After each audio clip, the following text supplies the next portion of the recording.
Global Uplift was formed in the year 2000 in Salinas, California as a local nonprofit organization. We based our efforts in humanitarian aid as well as disaster relief locally across the United States and internationally. In January of 2001, India was struck by an earthquake as well as a tsunami. So our team got together and we decided to send some of our volunteers to help administer first aid, begin reconstruction, as well as just to support the people. While in India, the governments involved did not know how to make things happen faster, how to cut the red tape. So the process took way longer than we expected. So those of us who were there created other aid projects while we were there. As an example, we ran a medical clinic while we were there because they had no access to medical services. We happened to be proficient in advanced first aid and were able to provide a lot of assistance to the community. We helped the school get reorganized, restocked. One story in particular that stood out when I was in India for the tsunami was the children and the resilience of the children. How I heard the stories that, you know, they lost parents or they lost siblings, but yet they said, well, I still have another brother, or I have another sister, or I have my mom. And, you know, just to continue on after what they had gone through, it was just an incredible, the stories that they could tell firsthand from the victims. And just to see these people, that it meant everything for them to have life go on, even though they lost family members, and they appreciated so much that we were there trying to help them continue in their life. I had come 12,000 miles, halfway around the world, and I was washing this woman's foot so that I could apply the antiseptic to it. And that just moved me more than I can possibly describe, but it's the one experience that stands out and epitomizes what happens to all of our volunteers when they go on these trips. She had a cut on her foot which was infected, and I was cleaning it with hydrogen peroxide. And this feeling washed over me that it wasn't love from me to her or her to me. It was like the tent that we were in, an open air tent, was just filled with love. And it was just, I was so moved by that one experience. Every trip is just chock full of moving experiences for me as a volunteer.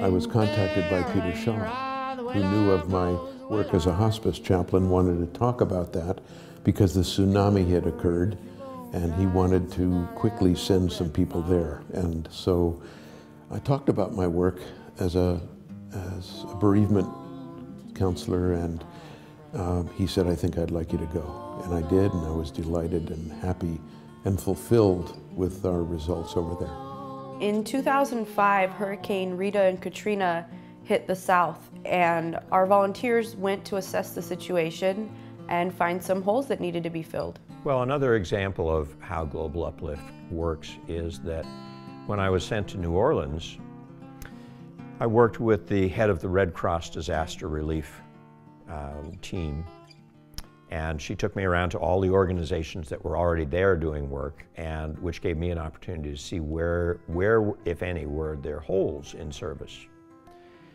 One of the things that became very obvious in the largest trailer camp, which is just outside of Baker, New Orleans, is that they had a huge community tent for meetings, and different organizations would come to offer services.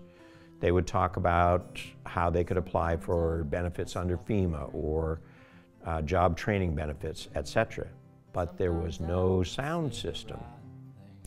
So it was hard for a large group to take part in that. As well, music really is, I discovered, the soul of New Orleans and the soul of Louisiana. And I heard people singing that just made me break out in goosebumps. But they had no place where they could actually perform. So we took some Global Uplift money and bought a sound system fairly inexpensively for their central community tent. Now, when they had people come in to help them find avenues out of this trailer camp, out of their poverty, they could actually hear it. And in addition, in between, their lives were made a little bit brighter by being able to have church services or singing groups, community entertainment that meant so much to them. It was a small cost, but it made a huge difference.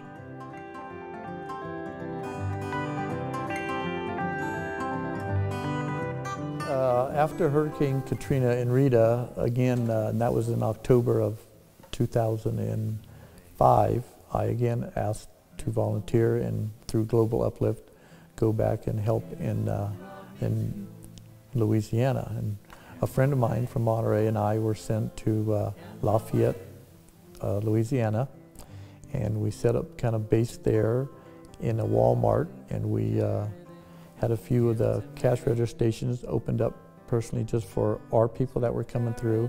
And so for the first 3 days we had people come through and were providing food for them. They were given a designated amount of money that they can purchase food items that they needed that were essential for their rebuilding of their lives. And then after the third day we decided we would venture out into the more rural areas and again try to find that grassroots Global Uplift venture where we want to go and help people that kind of fall through the cracks. So we'd go into these small little communities and go in and find a policeman or someone with authority and just say, what can we do for your community? We're here to help. And they would say, well, we need cleaning supplies.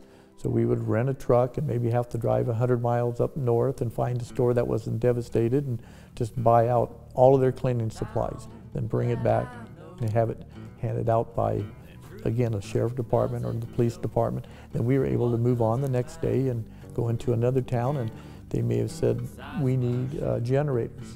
So we'd find generators and bring them back so they can help clean up their homes, the homes that weren't completely lost, but they were filled with water and mud.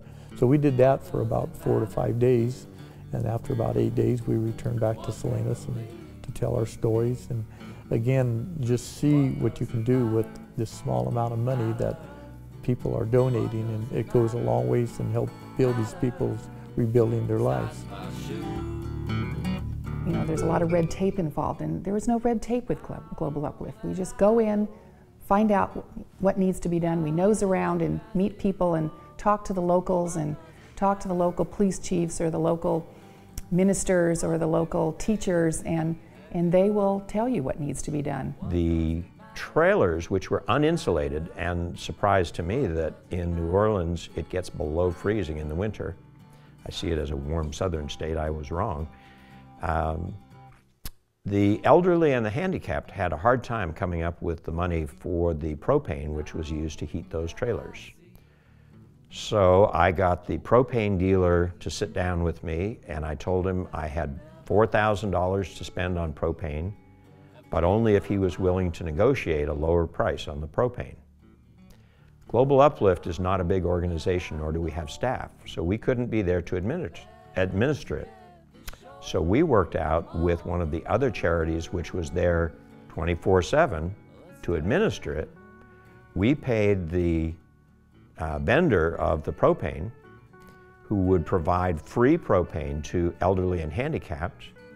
The other organization made sure that they were properly in need, that met the criteria. And the program was so popular that when our $4,000 worth of propane, which we had negotiated at a lower price, when that ran out, the state of Louisiana saw it was so successful, they picked it up and did it for all of the trailer camps. Hey, you over there, stand all funny in your underwear. What does it matter? We had the tornado disasters hitting the Midwest and the South, and we gathered our Global Uplift organization together and decided to focus on Joplin, Missouri. And so we sent our Reverend Wayne Martin to go to Joplin.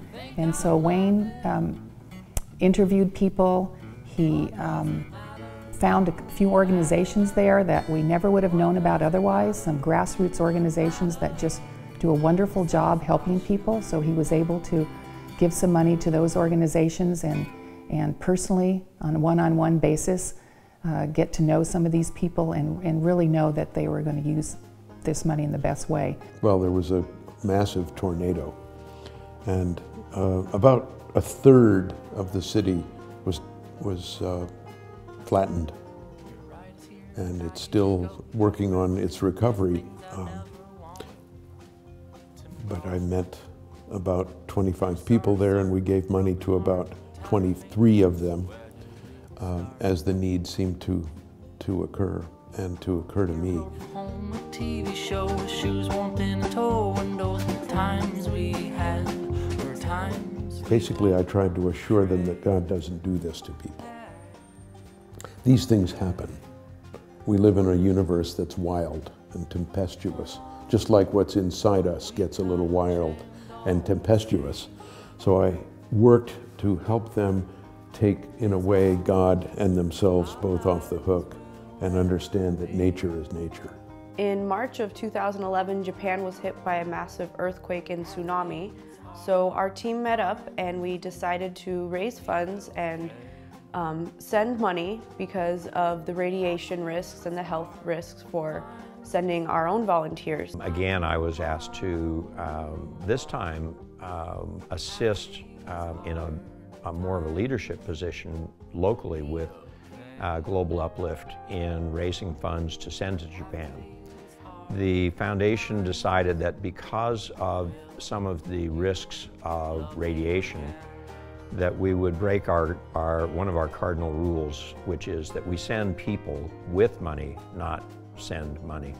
What we did was we collected $1 a piece for wristbands and also had a public service announcement which was able to reach a broader audience, and we also had a little concert at the Alternative Cafe, which they donated their space and time.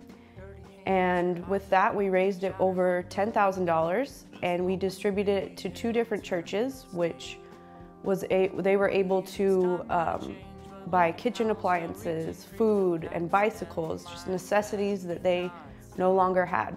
Global Uplift finds the niche and makes things happen very quickly. We're not a Red Cross, we're not FEMA, but yet we're an organization that can go in and start helping people in a small way and work on up.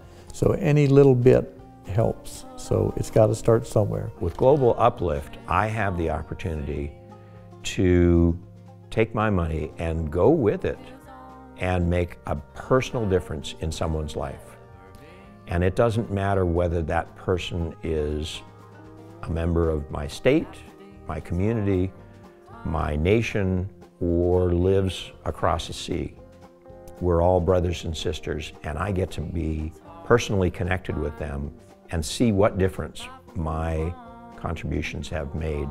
To the people that we're helping, it's a huge, huge statement that we're making from our little organization in Monterey County that we can make a difference around the world, and we do.